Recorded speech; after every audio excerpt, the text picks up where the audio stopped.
Isang follower sa ating social media account ang nagtanong kung tuloy-tuloy pa rin ba ang pag-iikot ng samahan ng mga maninindang Pilipino sa ating bansa upang tumulong at pakinggan ang mga hinaing ng sektor na kinakatawan nila. Alamin natin sa Siyasat Presents DWIZ Track Record Report.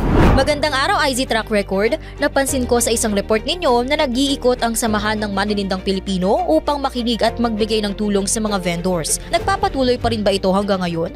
Talaga bang may nagawa na siya sa bayan? Alamin! Iboto ang tama, itama ang boto. Siyasat presents DWIZ Track Record.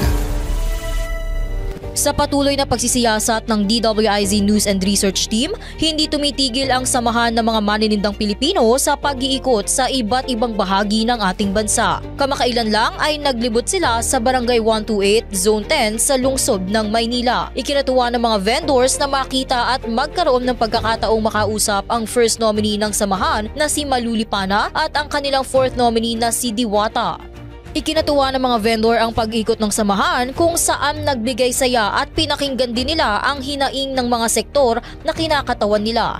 Ilan sa mga hinaing ng mga ito ay ang mataas na presyo ng bilihin at ang hangarin nilang magkaroon ng patas na kompetisyon sa kabuhayan at negosyo. Nagbigay din ng samahan ng mga regalo sa mga vendors. Dagdag pa ng samahan ng mga maninindang Pilipino na patuloy silang maglilibot sa iba't ibang panig ng bansa upang malaman ang mga pangangailangan ng mga vendor at magkaroon ng boses sa ating gobyerno. Para sa Siyasat Presents DWIZ Track Record, ako si Gia Rafael, nagbabalita ng tama, naglilingkod ng tama. Ngayong alam mo na, gawa na ng listahan ng iboboto mo. Iboto ang tama, itama ang boto. Siyasat presents DWIZ Track Record. I-message mo na kami sa aming Facebook, TikTok or YouTube kung kaninong track record ang gusto mong ipacheck.